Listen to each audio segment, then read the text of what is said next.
Hello and welcome to Beyond the Point podcast with me, Ali Christensen. I'm curating the content I wish I had had as a dancer and creating strong, healthy, thriving dancers for the future. Not only am I your host and ex-professional dancer, but I own Align Fitness here in Huntington Beach, California, and I'm the creator of online courses for dancers such as lower body flexibility and turnout for dancers. We started off this January 2020 podcast season with an amazing resource called Doctors for Dancers. This is a full online resource for parents and dancers where you can find dance practitioners of such a big variety, doctors, trainers, massage therapists, acupuncturists, PTs, and the list goes on. This was something I shared right from the beginning because I want this year to be different for all of you guys. If you're listening, you are already creating a different habit within your body or your dancer's body and life. I'm so happy to be getting messages from you guys saying, I found your podcast. I'm so grateful. This is changing the way that we are thinking about our family, our body, our lives. And I'm getting quite a few messages, which is so exciting for me. So I wanted to make sure that we started off the year with that information. Last week, we dove into a little bit more of the mindset of 2020 of goal setting. I referenced episode 4 quite a bit, which is a little bit more of the technical side of goal setting. And then last week's was more of the mental. I shared some of the things I have started and continued doing over the last few years as I've added on ways to accomplish my goals over the last 3 or so years. We already started audition season. That's crazy to me. It's so close to the beginning of the year. And back in December, I was talking about really setting your mind into where you're going to be in January and February. What are you going to be accomplishing? Because December comes and goes so fast. You're either in Nutcracker or you're getting ready for competition, or you have like studio things, and then add on top that you have all of your family commitments. You have traveling, everyone's getting sick. There's so many things that are very easily distracting us from our January 6th goals of auditions, which I know there were some very big summer auditions here in Southern California this last weekend. So as we continue this month, I hope that you're finding some great nuggets from myself and the future guests, which I'm very excited about coming up here shortly. But today, this episode was actually inspired by a couple of my clients who are coming in to see me here in Huntington Beach. And honestly, they're working so hard for their auditions. They're also jumping into YAGP, and it is emotionally taking a toll. That happens. It's happened to me. It's going to happen to you multiple times. And I think the more that we develop a buffer for this and a skill set, part of that is goal setting. Part of that is learning how to keep the outside emotions from penetrating us. My mom used to always say to me, don't be a sponge, because I would sponge up other people's anxieties and fears and whatever else was coming their way. I think I fall more on the compassionate side. And I know for myself that I take in what the people in my life are experiencing.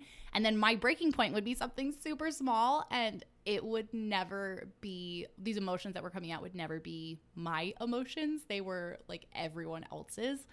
So I think that in some way we all do that. We all take on the other dancers in our studios' anxieties and fears and doubts as we're all working so hard closely together. They get mushed together into ourselves, and it's hard sometimes to separate them. So today, I thought I would keep it a little bit light and share with you some of my auditions experiences.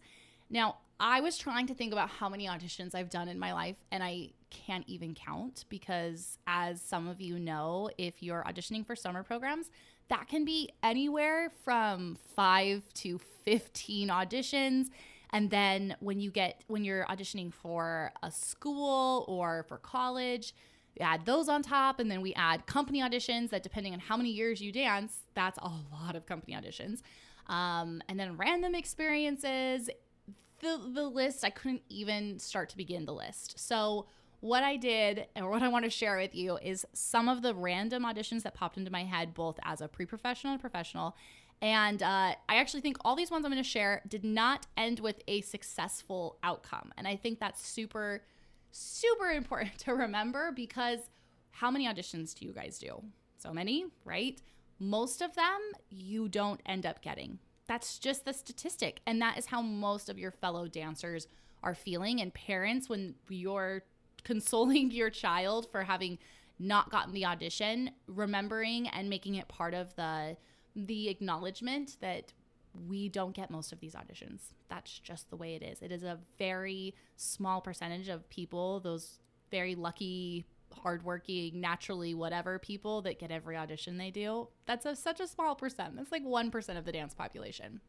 So just random stories as you are driving and getting ready for dance. Hopefully some of these make you smile and take a little bit of weight off of your chest as I share some of my not so best auditions or things that led up to the audition. Now, I grew up in Utah, and we grew up probably about 4,000 or 5,000 feet elevation place in the world, and never really thought about it because that's where I grew up. And when I would go to auditions in Salt Lake City, so they would, be traveling to me, the person who was running the audition would always say to the whole group, now, if you feel faint or if you feel sick, please stop dancing and sit down on the side and take a moment. And I remember thinking, what the heck? I've never had a teacher tell me, oh, you don't look good or you don't feel good. You should probably sit down on the side, because I had never experienced altitude sickness. So my whole life, we did that. And I would always snicker in my mind and be like, I don't understand this. Now, fast forward to, probably almost 10 years later, I had stopped dancing and I was doing my first sprint triathlon. This was a huge push to do something different because my hip was still slightly injured and I knew I wasn't going to be dancing as a career, and I was trying to find something that was a physical outlet that I would love. Now, guys, nothing in my history, and actually nothing at this moment, tells me that I'm a runner. I can run casually now if I have to, but up till that moment, running included running halfway across the block and then being like, I'm done. So this was a huge push to do this. So this was me living in California now at sea level. And we decided to do the Mammoth Mountain Sprint Triathlon, which, if you don't know, Mammoth is a place in California here, but the elevation is above 8,000 feet. People go there to train, I guess, as Olympic athletes because of the altitude. And I knew that, and I know what altitude is because I grew up in Utah. So we went, and right away, just even breathing in the car, I was like, this is different. So we did the triathlon, and the swim was killer. I finished probably second to last. My goal in life in that swim in this ice cold lake that had snowed the night before was do not finish last.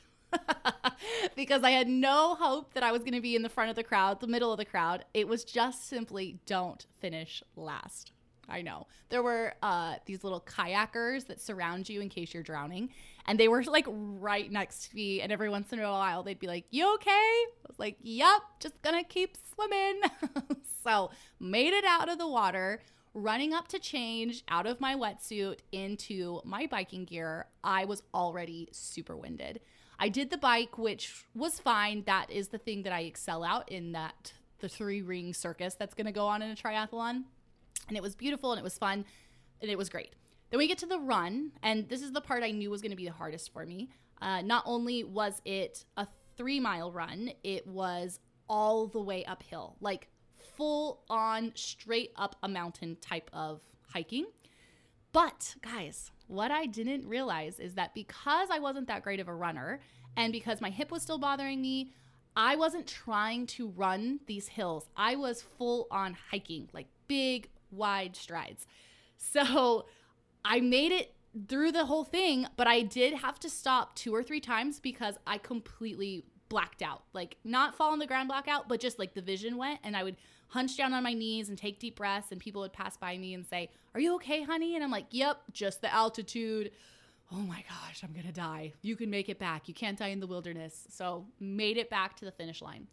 Now, the reason I share this story One is because we're trying something new that I never thought I would enjoy. Can't say I super enjoyed it, but I would do it again.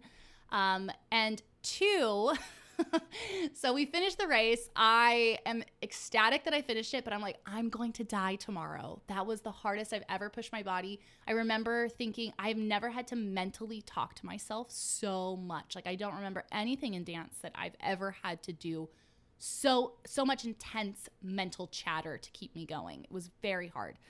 So we get home, and because of the elevation, my boyfriend's mother gets altitude sickness, and she's grown up coming up there. So she would get an oxygen tank prescribed to her before she went so that she could adjust better at the altitude change. So when she started to feel sick, she'd put on the mask, do the oxygen, and then in a couple days she would be adjusted and feel fine.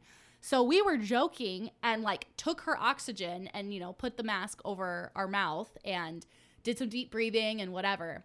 The next morning I woke up and I was fine, 100% fine. No body aches, no soreness, no nothing. Now remember, this is like the hardest thing I probably ever did at that time because it was something my body wasn't used to and my mind was not used to. I was like, oh my gosh, guys, how am I not sore? So we fast forward to the next year and we do it again. And I do the next race up, which is a mile swim, a 20-something bike ride, and a 6-mile run. Again, did not excel great, but I made it to the finish line and we did the oxygen again. The same thing happened. So here is what I've learned. After being mentally stressed or physically stressed, whether that's long rehearsals or jumping into auditions or whatever, breathing is so important. I never understood the importance of breathing until I had this moment where I should have been bedridden with how sore I was and nothing happened. I wish for all of you that we could just get oxygen. I say that often after we've had an intense hard workout. I'm like, oh, I wish I could just have a little hit of oxygen. But it's not possible. We actually have to be prescribed oxygen at that level. But you and I can take time when we're feeling stressed or when we think our body is going to be sore and sit down or lay down and do 5 to 10 minutes of deep, deep breathing. Deep, deep breathing. If you want to try and empty your mind, fantastic. If you want to turn this into a meditation, fantastic. But all I'm asking is that you take deep, long breaths, trying to inhale as long as you can and exhale as long as you can. It works magic. So when people talk to me about lactic acid and rubbing it out and whatever else they need to do when they're sore, I always tell them, sit down, lay down, breathe for 5 to 10 minutes. Also, quick side note that I have to share. That first race I did, I thought there's no way, I'm a horrible runner, I'm not going to make it.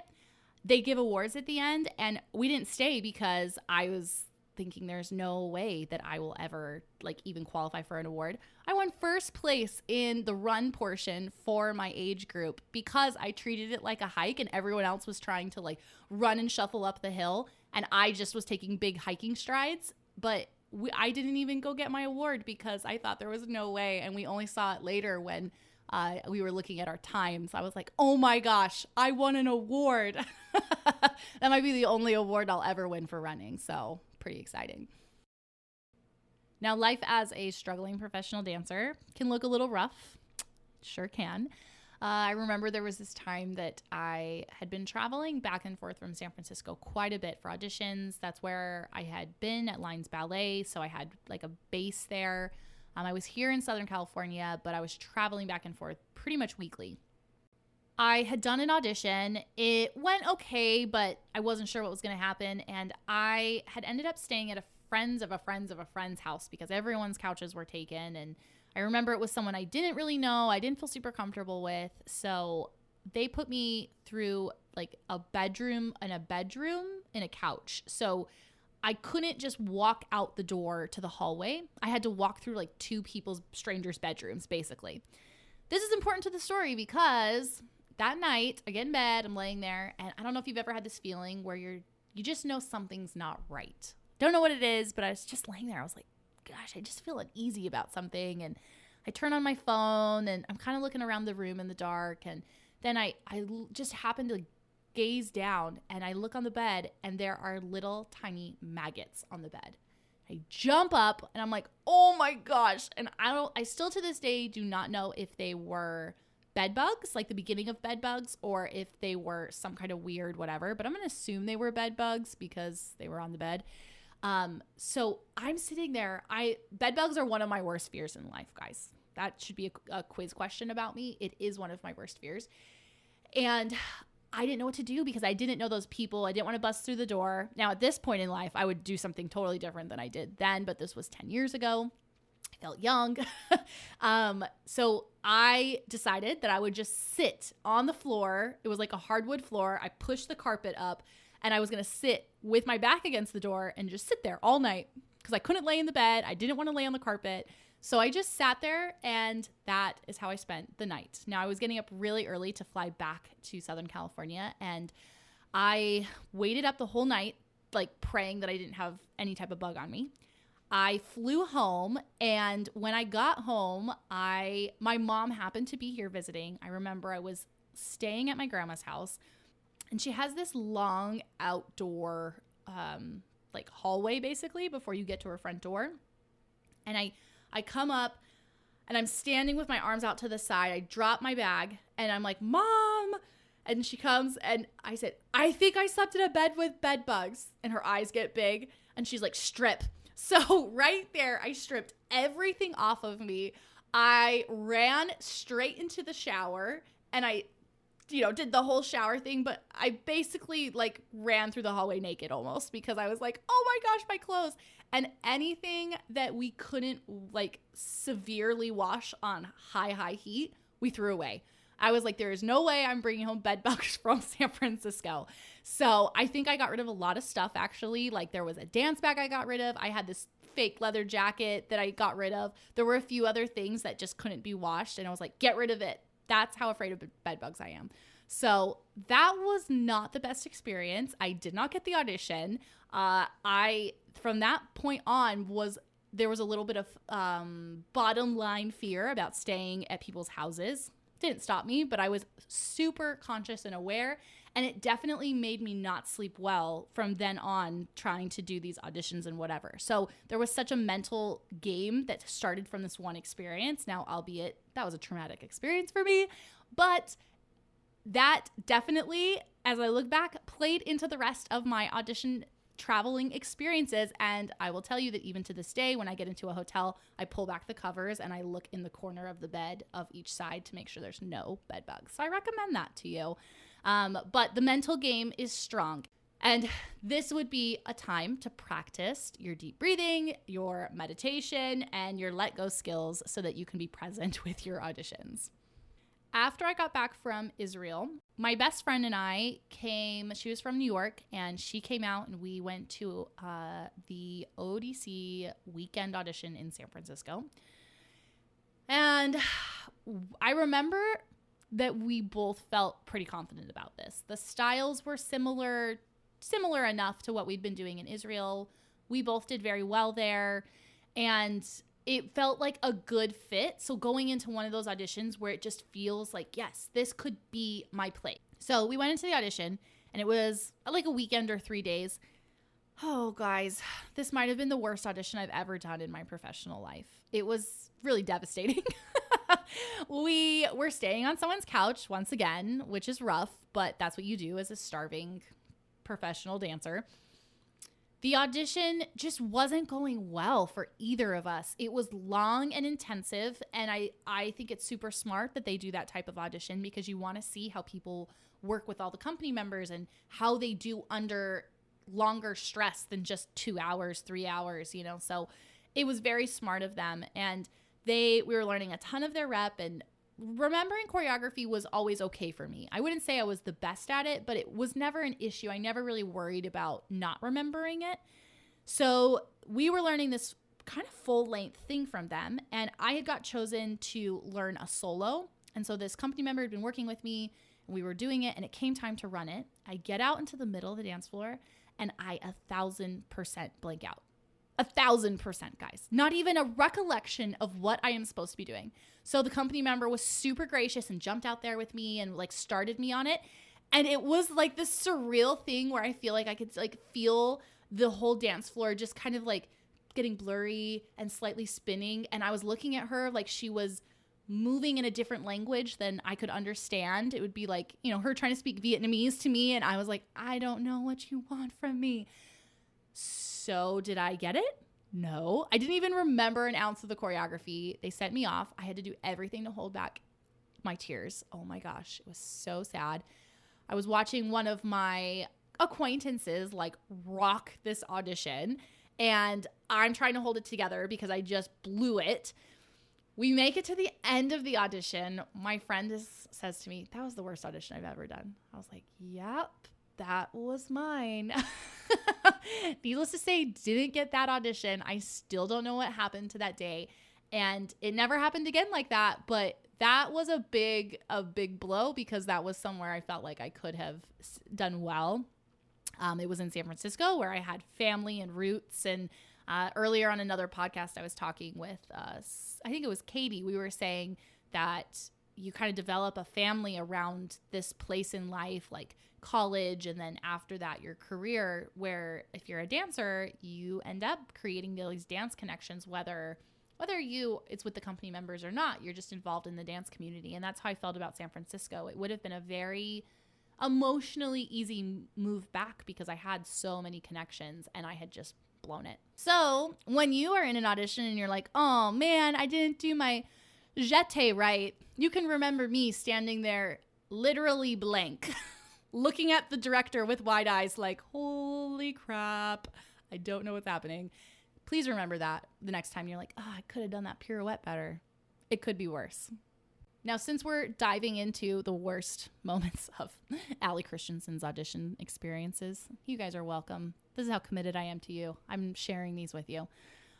There was a new TV show that was going to be on, kind of like So You Think You Can Dance, and I don't honestly know if it went anywhere. I don't think it did because I don't remember hearing its name after this, but the audition was in Utah. Utah's a huge dance hub. It's amazing. There's so many dancers.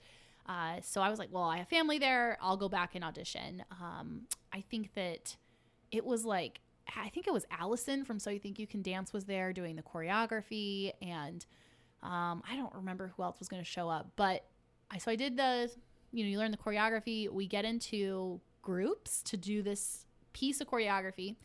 And I'm so into it. Like, I am giving it my all. I throw in my body everywhere. And we did like this weird, we did this thing where your leg goes flying and you use your hand on the floor and some kind of twisty whatever.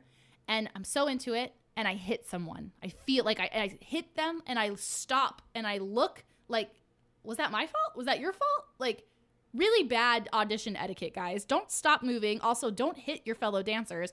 But it felt like they hit me and it happened so, like, I think face, like it was really in my face. And I kept moving after that, but I thought, oh my gosh, like, I think it was my fault. So, I apologized to the dancer and whatever. And the whole audition experience was being filmed, guys. So I was like, oh my gosh, well, no worries. It's probably not going to make any type of reel or whatever. Couple weeks later, I get messages from people that are like, hey, I saw you on the commercial for whatever this thing is called. I honestly can't even remember what it was. And the way they all said it was like, oh, I'm so sorry. So I never saw it because I was so mortified. I was like, I can't watch this. But I'm pretty sure that reel of me whacking this girl and then standing there dumbfounded is what made their commercial reel. So there you go. If you remember this moment, you're like, oh yeah, I think I remember a dance show and I saw that. That was probably me. That was really, really a highlight for sure. And the last one I'm going to share, I have actually talked about in other episodes lightly. It was the last professional company audition I did before I had resigned myself to the fact that my hip was so injured that I had to stop. I had a super rough time leading up to it. I'd been dancing with this small company here in LA. I barely made it through the show. It was super rough. And I was flying to Ohio to audition for a modern company there. I got to the audition. I was already just emotionally not in the place for the audition because my body hurt. So I went into the audition. From the very first moment, like, couldn't lift my right leg. It was so defeating, like, mentally. I don't know if mortifying is the right word, but it felt that way. Like, I wasn't embarrassed for the other people. Like, oh no, other people are seeing me this way. It was just like, oh my gosh, my body's not doing what I need it to do. This is so mortifying for myself. So I think I made it through the audition. If it's like possible, I know I was thinking I'm going to walk out. Like, I can't do this. I physically cannot do this. But I think I made it through the audition. I got into my car that I rented. I called my mom, bawling, and said, I don't know what happened. I can't dance anymore. I can barely walk. And she said, okay, don't go. Like, I'm calling the airport. We're going to change your flight. Come home. I went to the airport. I stood up and my hip like collapsed on me. And I called her again, crying. I was like, I don't think I can make it to the gate. And she said, okay, get a wheelchair. Tell them you need a wheelchair and they'll wheel you to the airport or, to the gate. And that's what I did. And the poor person who was pushing my wheelchair was like, are you okay? Because I was just bawling. I wasn't even silently crying. It was just like sobs. And I was like, it's okay. I'm fine. I got on the plane and came back to California. And that was the beginning of a long therapy 3 years that led me kind of nowhere. But then in the ultimate end have led me exactly right here. And with the knowledge I have and the people I know, all because of starting with that audition that just utterly failed. Now, I know I just spent a lot of time telling you all about my failed auditions. Hopefully some of them are funny because they all make me giggle now. So I hope that they make you smile and remember that an audition is not the end of the world, that there are so many more opportunities and that you will find your place in the world. You will find your place in the dance world. You'll find your place in the bigger world, and you will be stronger because of all of these auditioning experiences. Like I said, there's a lot of choices I made that I would not make anymore, but if I hadn't experienced that, I wouldn't know to do something different now. It's a huge thing. So even though I've had all of these funny failed audition experiences, there were a lot of auditions that went really well. Not all ending with a job, but that went really well, that are connections I still use to this day and got me where I needed to go in the dance world. I auditioned to move up into a different studio when I was at a little tiny studio in the middle of Utah. And that went well. I didn't think it would. I didn't think I had the chops to do it. And I made it into an academy. When I was 18 or 17 and trying to figure out what I was going to do next, I had fallen into a small hole in the world where I didn't know what I wanted to do. I was putting on a little bit of weight. I wasn't sure if I wanted to go to ballet, if I wanted to go to jazz, if I wanted to do something else. And I took a lucky leap of faith and I went to San Francisco and I auditioned for Lines Ensemble and I got in. I don't know how, but I got in. And that started my career. From there, I auditioned for companies in San Francisco that I never thought I would get. Little works of here and there, little pickup projects. And those were some of the most emotionally fulfilling and taught me what dance could be like in my life and how it feeds me. And those were those little tiny projects that really, really just hit the spot. I did my audition for Israel that I didn't know was an audition. I did the whole audition, not knowing it was an audition. And I got in. That was it. They asked me to come. And it was one of the most life-changing experiences I've ever had. There are so many opportunities in life like this. If you take away the word audition, what are you looking at? We're looking at job opportunities. We're looking at vacation opportunities. We're looking at meeting people, at expanding circles. We're looking at trying new hobbies. All of these things are your auditioning opportunities. And you're going to learn from the no's and the bumps and the failures. And you're going to learn from these successes also. So when we can open our mind just a little bit to see past our little dancer horse blinders that put us so focused on this one audition that's happening from 1 to 2 here that 100 other girls are going to, when we can open those vision blinders up just a little bit and see that there really is a big picture happening here, you're gonna find your place in the world. It's just has to happen. It does. It has to happen.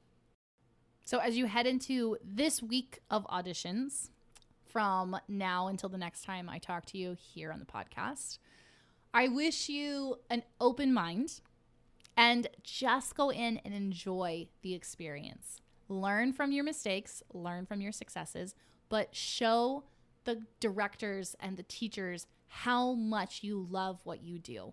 You've worked all year and the year before that and the year before that and the year before that to perfect your technique. Show them that you have something different than what the other dancer standing next to you has, because you all have technique. You wouldn't be in an audition if you didn't. You don't all have the heart and love and passion for dance that certain people do. And I think that if you're here listening to this, you have a deep drive to make yourself better and to be a part of this dance world, because people who are not doing the extra work are not here listening to me ramble. They're not here listening to all the guests on here and all of their wisdom, trying to take in and learn from other people. So use that to your advantage. Use that you are investing in extra ways into your dancing career or life or hobby, whatever it is for you. Use that, whether that's in an audition, a competition, or just with your regular teachers in your studio day to day. I'm going to wrap things up there. Thank you for listening to my random stories today. I hope that they gave you a little chuckle and lightened your mood as you go into this next weekend of auditions. The next few episodes are going to be very exciting. I'm bringing lots of guests that have wonderful information for you as you continue to go through your audition season. And I can't wait for them. I'm honestly like, can we fast forward to the next week right now so I can get it out there? So everyone have a healthful week. Do your things to make sure that you're staying mentally, physically, and emotionally healthy. If you haven't left us a review on iTunes yet, I would deeply appreciate that. Just a quick 1 or 2 sentences about what you're loving about the podcast. That really does assist to get the podcast to the front of the line when we're looking at dance podcasts or educational podcasts. It really assists with your reviews. So I would deeply appreciate that. And I will see you guys all back here next week on Beyond the Point.